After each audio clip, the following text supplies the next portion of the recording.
No man ever came back for me.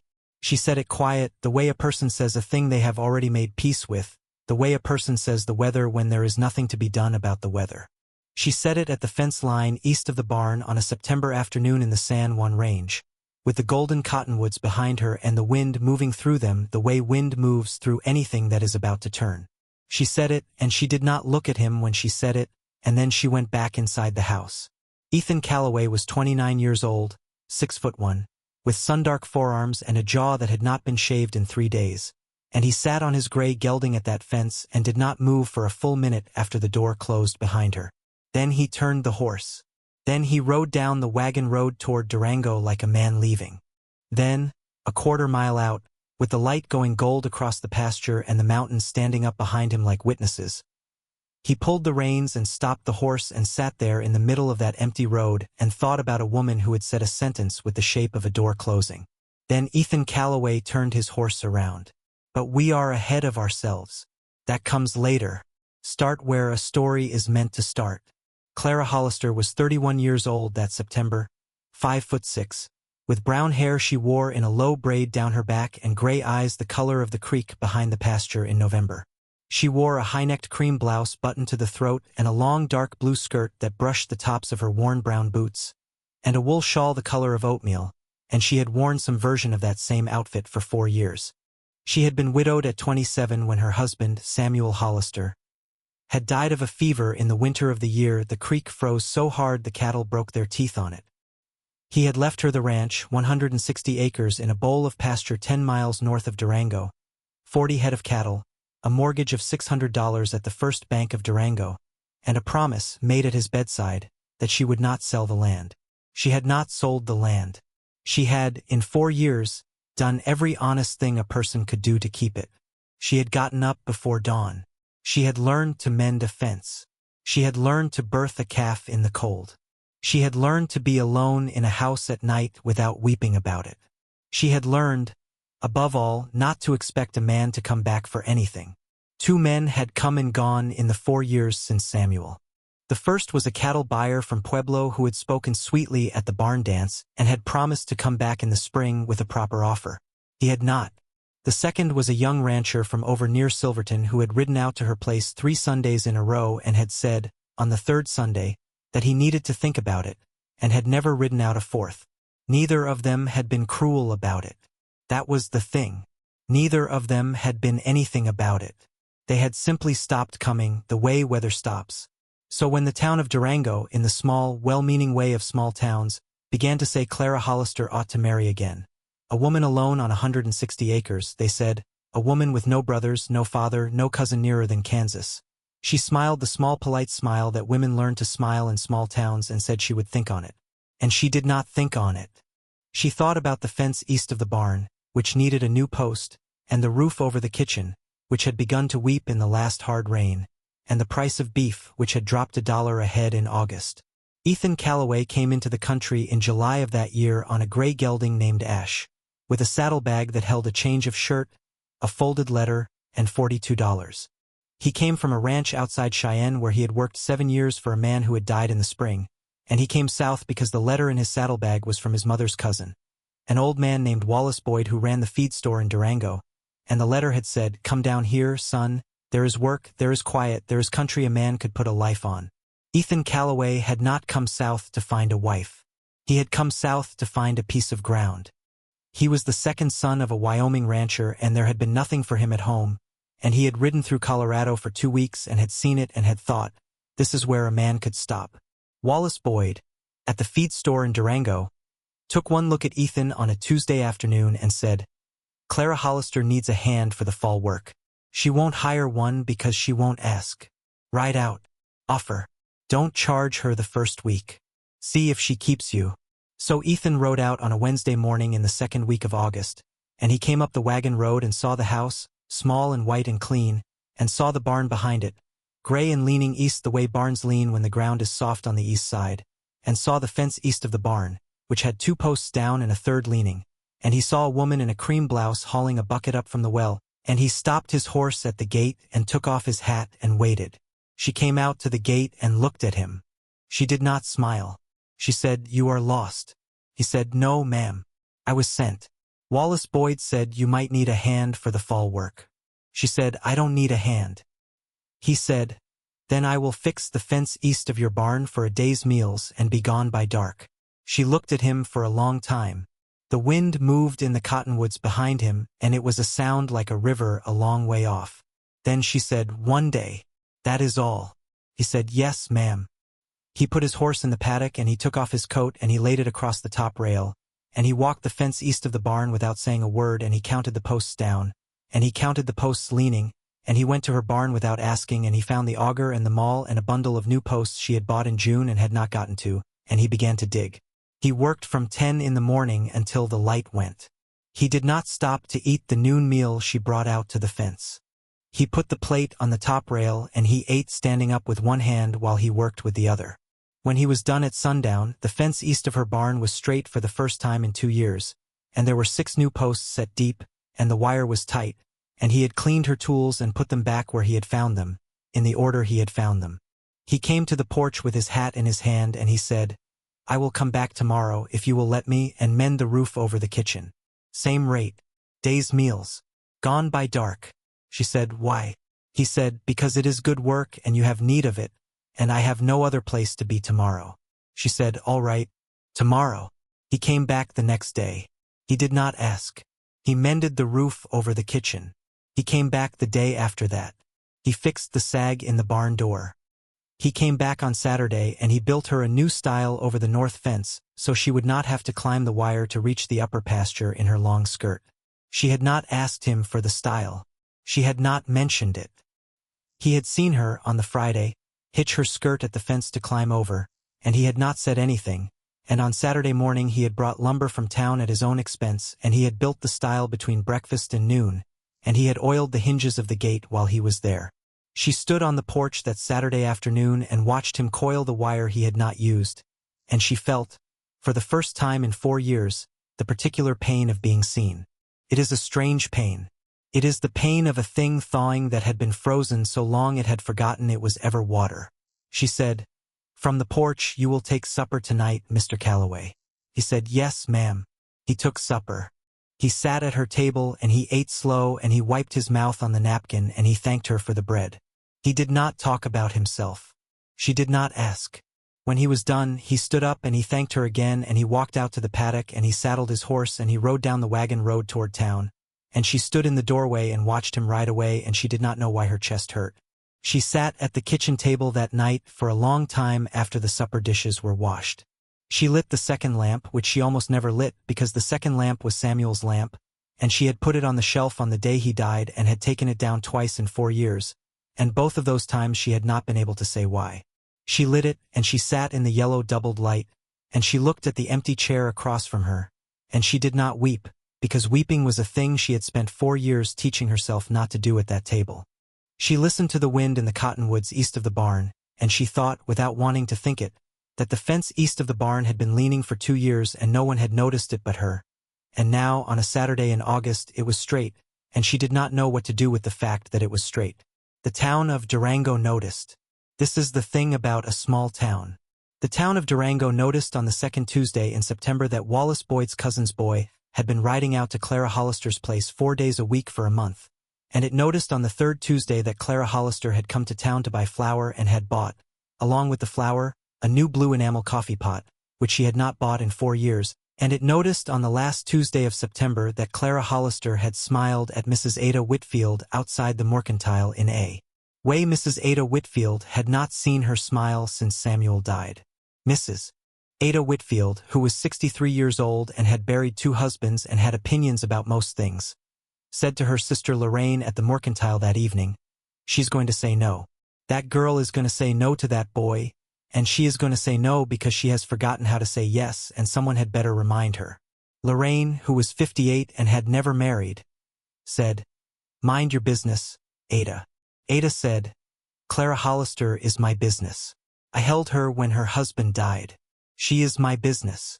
And Wallace Boyd, at the feed store, said to Ethan on a Thursday evening in the first week of October, son, that woman is going to hurt you if you let her. Ethan said, I know it. Wallace said, then why do you keep riding out? Ethan said, because I told her I would come back tomorrow, And I did, and I have not yet run out of tomorrows. There was a man in the country by the name of Harlon Reeves. He was 34, tall, well-spoken, the second son of a Denver banker, and he had come to the country 3 years earlier and had bought a small parcel over near the river and had made it pay. He was, by any measure, a good match. He was sober. He was steady. He was reasonable. He had ridden out to Clara Hollister's place 4 times in the last 2 years, and he had offered, once outright and 3 times in words that were almost outright, to marry her, and she had, 4 times in words that were kind, told him she was not ready. Harlon Reeves came to Durango in the first week of October, and he heard, in the way one hears in a small town, that Wallace Boyd's cousin's boy had been riding out to Clara Hollister's place 4 days a week for 6 weeks. He heard it at the barber shop. He heard it at the mercantile. He heard it a 3rd time at the church supper on the Sunday. And on the Monday morning he saddled his bay mare and he rode out to Clara Hollister's place, and he waited on the wagon road until Ethan Calloway rode out for the day, and then he rode up to the porch and he took off his hat. He said, "Clara." She said, "Harlon." He said, "I have come to say a thing I ought to have said 2 years ago, and I will say it once, and then I will let it lie." She said, "Say it, then." He said, "You are a good woman. You are the finest woman in this country, and I have loved you for 2 years in the honest way a man loves a woman he means to marry, and I have been patient because I thought patience was the honorable thing. But I have watched a stranger ride onto your place for 6 weeks now, and I have watched you buy a new coffee pot, and I have heard you laugh outside the mercantile, and I will tell you the truth, Clara. It is not patience I have shown you. It is cowardice. I have not asked because I have been afraid of hearing no, and I am done being afraid. I am asking you now. Marry me, and I will bring my land to yours, and I will make it a place worth 260 acres, and I will be good to you every day of my life." She looked at him for a long time. There was no unkindness in her face. There was, in fact, a great and terrible tenderness in her face, because she knew and he knew, and they had both known for 2 years, that a woman who has to be asked with a speech does not love the man who is speaking. She said, "Harlon Reeves, you are a good man, and I would have said yes to you 3 years ago before I learned what I know now." He said, "And what do you know now?" She said, "I know what it is to be chosen without being asked." He was quiet a long time. Then he put his hat back on, slow, the way a man does when he is putting something away. He said, "Then you will have him." She said, "I have not said that. He has not asked." Harlon Reeves smiled, and it was a good smile, the smile of a man losing well. He said, "Clara, he will ask. And when he does, you will say yes, and I will come to the wedding, and I will bring my mother's silver, and I will not think ill of either of you. But I will tell you one thing, because I have been in this country long enough to earn the right to tell you one thing. Don't make him say it twice. You have made 2 men say it twice already, and they are not coming back. Say yes the first time." He mounted his mare and he rode down the wagon road toward town, and Clara Hollister stood on the porch and she cried, quietly, for the first time since Samuel. Not for Harlon Reeves. For herself. For the 4 years in which she had learned to be alone so well she had almost forgotten how to be otherwise. Ethan Calloway did not know about Harlon Reeves. Ethan Calloway rode out on the Tuesday morning as he had ridden out every Tuesday morning for 6 weeks, and he saw that Tuesday that the west window of her kitchen, the small one over the wash basin, had a crack in the upper pane he had not noticed before. He said nothing about it. He worked that day in the upper pasture with her, moving the cattle to the fall grass, and he rode down to town at dark, and on the Wednesday morning he came back with a pane of glass wrapped in burlap on the back of his saddle, and he replaced the west window in her kitchen without asking, and while he was at it, and this is the thing to remember, he built her a second window on the east wall of the kitchen. It had not been there before. There had been only a blank wall. He cut the frame himself, and he set the glass, and he trimmed it clean, and when he was done there was a window on the east wall of the kitchen where before there had been no window. She came into the kitchen at noon to bring him water, and she stopped in the doorway and she looked at the east wall and she said, "What is this?" He said, "You do your morning work here. I saw. The west light does not come in till afternoon. This is so you would have good light in the morning." She did not say anything for a long moment. Then she said, quietly, "So you'd have good light." He said, "Yes, ma'am." She said, "You should not have. That is a whole window. That is money. That is a day." He said, "It was money I had and a day I had." She turned around and she went back to the porch and she stood on the porch and she looked at the mountains for a long time, and she did not come back inside for an hour, and when she came back inside, the sun was coming through the new east window and it was falling on the kitchen table in a square, and she stood in the square of that light and she said out loud to the empty kitchen so you'd have good light. That is what love looks like when it doesn't announce itself. It just quietly faces east. She stood in that square of light for a long time that afternoon. She thought about Samuel. She thought about the winter of the fever and the way the creek had frozen so hard the cattle broke their teeth on it. She thought about the 2 men in 4 years who had ridden down the wagon road and had not ridden back up it. And she thought, with a small clear sentence that surprised her, that grief was a thing she had believed was hers alone and hers forever, and that here was a man in her kitchen who had not asked to know about any of it and had, without asking, cut a hole in her east wall and put a window in it. Grief doesn't leave. It just learns to share the house with other things. The confrontation came on a Thursday, at the fence line east of the barn, at the place where he had set the first 6 new posts on his first day. He had ridden out that morning and she had been waiting at the gate with her shawl on and her hands folded, and she had said, "Ride with me to the fence." And they had walked together to the fence east of the barn, and they had stood at the fence, and the wind had moved in the cottonwoods behind them, and she had said, "You are going to leave." He said, "I am not going anywhere." She said, "Everyone leaves." He said, "Clara." She said, "No man ever came back for me." 2 of them said they would. Neither of them did. I do not blame them. I stopped blaming them a long time ago. But I will not spend another winter waiting on a wagon road, Mr. Calloway. I will not. So if you are going to go, go now. Ride down the road today and do not come back Tuesday, because I cannot do it a 3rd time. Do you understand me? I cannot do it a 3rd time. He looked at her for a long time. He did not touch her. He did not step closer. He said quietly, "Yes, ma'am." Then he mounted his horse. Then he turned the horse. Then he rode down the wagon road toward Durango like a man leaving, and she watched him go, and she stood at the fence east of her barn and she felt something in her chest close the way a book closes, and she thought, well, all right then, that is done.